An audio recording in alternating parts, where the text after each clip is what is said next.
Australia has more than 35,000 kilometres of coastline. That's a number so large it stops meaning anything after a while. You picture white sand, turquoise water, that light. You know the light. The kind that makes everything look like a postcard. But there's another coastline. One that doesn't make it onto the postcards. A coastline of broken promises, of towns that were supposed to be something, towns that had their moment and then were quietly set aside. By economics, by nature, by governments that decided they had more important things to worry about. This isn't a video about abandoned beaches. It's about something more specific than that.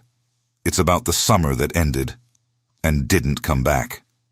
Each place on this list died a different death, but they all share the same ghost, the memory of what they were supposed to become. Number 10. There's a town in the far reaches of Western Australia that most Australians have never heard of. And that's not an accident. It sits on a stretch of coast so remote that the only reason it existed at all was a railway line. Not the scenery, not the fishing.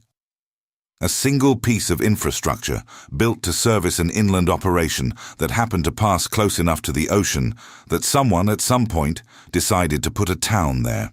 At its peak, and peak is a generous word, it had a pub, a general store, a small school, and maybe 300 people who'd made their lives around the rhythm of the trains. They weren't wealthy, they weren't famous, but they had something. A community, a coast, and the reliable certainty that tomorrow the trains would still come. When the line closed, the town didn't die dramatically. That's the thing. There was no flood, no fire. People just left. Quietly, over the course of a few months. The pub closed first, then the store. Families loaded what they could into cars and drove away. Some of them hadn't even decided to leave.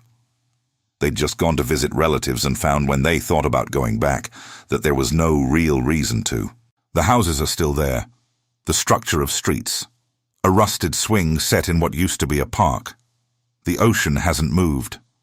On a clear day, the water is genuinely beautiful, deep blue, cold, utterly indifferent to the fact that no one is watching anymore. The railway made the town. And when the railway left, it took the town with it. Not the buildings, just everything that made them worth being inside. Number 9. The south coast of Australia has been losing ground for decades, literally. The sea has been eating at certain stretches of coastline since at least the 90s, in some places several meters per year. It sounds abstract until you see the photographs. Houses that used to sit comfortably back from the water, now perched at the very edge. Fences half submerged. Backyards that simply don't exist anymore. There's a small fishing community down there that has been watching this happen in slow motion. And the thing about slow motion is that it's incredibly hard to respond to. Each individual loss is small. A meter of dune, a section of path, nothing that feels like an emergency. Until, one day, you add it all up. The authorities did their assessment, ran the numbers. And the conclusion was almost bureaucratic in its coldness. The cost of protecting this community from further erosion did not justify the investment. It would be cheaper, in the long run, to let it go. Some people left when they heard that. Others, the ones who'd been there 30, 40 years, who'd watched their kids grow up within earshot of those waves, they stayed. They're still there. Living on a coastline, their government has officially written off. Waking up every morning to a view that gets slightly smaller than it was the day before. There's a particular stubbornness in that. Or maybe it's not stubbornness. Maybe it's just that some people can't leave a place that still feels like home, even when the ground underneath it is disappearing. Number 8. In the mid-1980s, a stretch of Queensland coast was going to be the next Gold Coast. That was the pitch, anyway. Japanese investment money, serious money, the kind that moved quickly and built things fast, poured into a resort development that was supposed to change the region forever. Luxury hotels, marina. Golf course designed by someone whose name was meant to mean something. The brochures were extraordinary. All glass and palm trees, and the suggestion that this was where the future was going to happen. Construction started. Foundations were laid. Concrete frames went up. And then, in 1991, the Japanese asset bubble collapsed. The money stopped. Overnight. Construction crews showed up one morning, and by afternoon it was over. Equipment was left where it was. The site was locked. A development that had been weeks away from opening its first hotel became instead a monument to the moment the 90s turned on itself. 30-odd years later, the structures are still there. Concrete frames, open to the sky, slowly being reclaimed by coastal vegetation. Tiles that no one ever walked on. A swimming pool that was never filled with anything but rain. There's something genuinely strange about it. This ghost of a place that never actually existed, haunted not by the memory of what was, but by the outline of what was supposed to be. The Gold Coast it was meant to rival is, of course, still very much alive. That contrast is the cruelest part. Number 7. When a Category 4 cyclone hits a coastal town in North Queensland, the damage is visible, immediate, total, buildings stripped, infrastructure gone.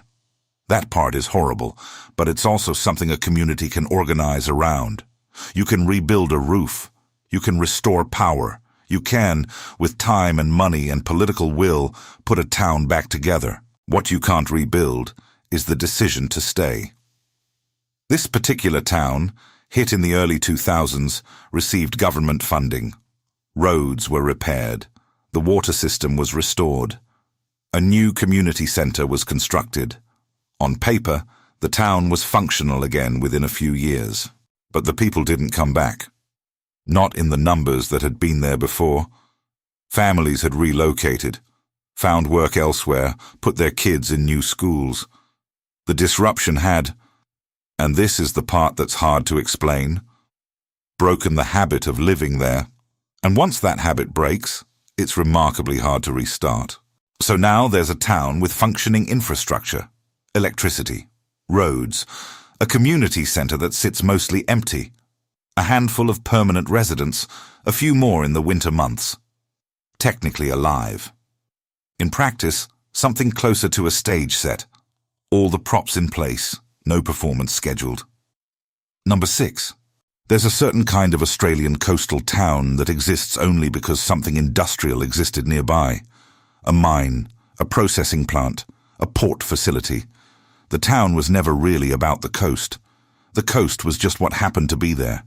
The real reason was the work. This particular town serviced a coal operation for decades. Good, steady wages. Company housing. The sort of place where you could raise a family without thinking too much about the future because the future felt guaranteed. And then the mine closed. Not suddenly, but in the way these things tend to go. Through a series of cutbacks and delays and announcements that everybody pretended to be surprised by, despite having seen them coming for years. The town tried to reinvent itself. That's almost always what happens. Tourism was the answer. It's usually tourism. There were brochures, a revamped waterfront, efforts to attract holidaymakers from the cities. Some of it worked for a while, enough to keep the town technically viable. But not enough to fill the houses. Walk through certain streets now, and the vacancy is impossible to miss. Windows covered with plywood. Gardens gone to seed. The occasional house that someone clearly hasn't left yet, surrounded by several that clearly have. It gives the whole place an uneven, slightly unsettling quality, occupied and abandoned at the same time, like a sentence that was left unfinished. Number 5. This one's different. The others so far have been about loss through absence, towns emptied by geography or economics or nature. This one is about a different kind of erasure. Deliberate, quiet, perfectly legal. There was a beach on the New South Wales coast that had been public for generations. Not just technically public, genuinely, practically, culturally public. Families had been going there for decades. It was the kind of place that shows up in people's childhood memories without them even realizing it. Summer, salt, the particular smell of sunscreen on hot concrete. Through the 2000s, development crept in. Not all at once. Gradually, a luxury apartment block here, a private resort there. Access points that were, slowly, no longer maintained. Paths that somehow disappeared from the maps. Nothing technically illegal, just a quiet rearrangement of who this place was for. The community that had lived closest to that beach, working class, multi-generational, not particularly well-resourced for legal battles, found themselves, over time, on the outside of something that had always been theirs. The beach still exists. It's still beautiful. It's still technically accessible if you know exactly where to go. But the people who made it what it was aren't there anymore. They were priced out, gradually redirected, slowly made to feel that they didn't quite belong. No single decision caused it. No single person is responsible. That's what makes it so hard to point at. The water doesn't know the difference, but the people do. Number 4. The summer of 2019 into 2020. Most Australians remember it. The smoke that turned the sky orange, the images that went around the world. A fire season so catastrophic it had no real comparison in living memory. Certain coastal towns became symbols of the disaster. The images were everywhere. The donations poured in. The politicians flew in for photographs. And those towns, or most of them, did eventually receive the attention and resources needed to begin rebuilding. Others didn't. There's a coastal community, south of the worst of the media coverage, that lost a significant portion of its structure in those fires and has been living in a kind of slow, underfunded recovery ever since. The cameras had moved on. The news cycle had moved on. And the town was left to do what it could with what it had. What remained after the fires is hard to describe without sounding excessive. But it's the combination of things. The burnt foundations next to the surviving houses, the caravans that became permanent residences because there was nowhere else to go, the specific silence of a place that used to be louder, that lingers. Not dramatic, just there. Some residents will tell you the worst part wasn't the fire. It was the feeling, afterwards, of watching other places get the attention while they were quietly forgotten. The fire treated everyone equally. The recovery, it turned out, did not. Number 3. Before there was a coastal town, there was a community. That's not a sentiment. It's a historical fact. Indigenous Australians lived on this stretch of coast for tens of thousands of years before anyone drew a map, before anyone built a road, before anyone decided to put a caravan park where the ceremony grounds used to be. What happened to this particular community follows a pattern that is deeply familiar to Aboriginal Australians and deeply uncomfortable for everyone else to sit with. Removal by government decree in the 20th century from land that had been home for longer than most countries have existed. Relocation to somewhere inland, somewhere considered less valuable, somewhere out of the way. The land they were moved from was, within a generation, developed into a tourist town. Beaches were named. A boardwalk was built. Hotels, restaurants, the whole infrastructure of a place that had decided it was a destination. The town's promotional material doesn't mention what was here before. Why would it? The tourism board isn't interested in that story. But the community that was displaced, some of whom are still alive, and many of whose descendants live within a few hours of that coastline, they haven't forgotten. They've never been in a position to forget. There's a name for this that sits outside the usual vocabulary of this kind of video. It's not decay or abandonment or economic decline. It's something more fundamental, the rewriting of who a place belongs to. And the original answer to that question was never corrected. It was just buried under enough concrete and cheerful signage that most people stopped asking. Number 2. On the surface, this town looks fine. Functioning shops, occupied houses, people walking dogs on the foreshore in the morning. By any ordinary measure, It's alive.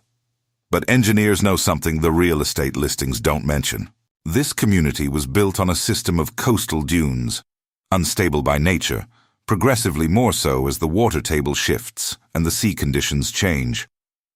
The kind of thing that, when assessed by someone who does structural geology for a living, produces reports with words like unsustainable and timelines measured in decades, not centuries. Those reports exist. They were written. They were submitted to local and state government. And then, largely, they were shelved.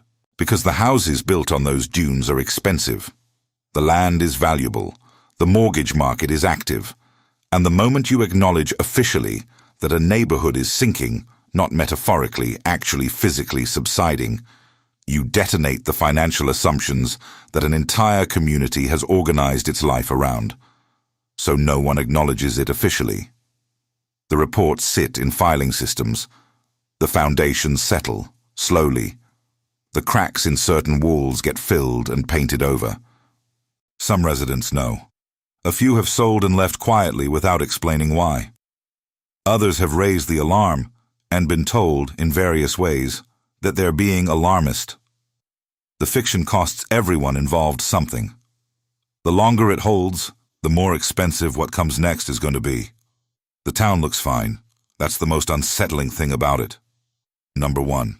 There are places you return to in memory without meaning to. Somewhere you went as a kid, or as a young adult, or at some specific moment in your life when everything felt possible. You don't think about it much, but sometimes it surfaces. The smell, the light, the particular feeling of being somewhere that existed entirely for summer. This town was that place for thousands of Australians. From roughly the 1950s through to the 1980s, it was a genuine institution, a destination in the full meaning of the word. Families drove hours to get there, hotels that were booked out months in advance, a main street that, in January, was almost impossible to walk through without stopping every few meters. The kind of place where everyone seemed somehow to know each other, or to act like they did. And then, gradually, it changed. Not because anything terrible happened, no disaster, no single moment of rupture. The changes were almost imperceptible at first. A new highway that made the drive to more fashionable destinations just a bit faster. A budget airline that put coastal Queensland within reach of city families who'd previously settled for closer options.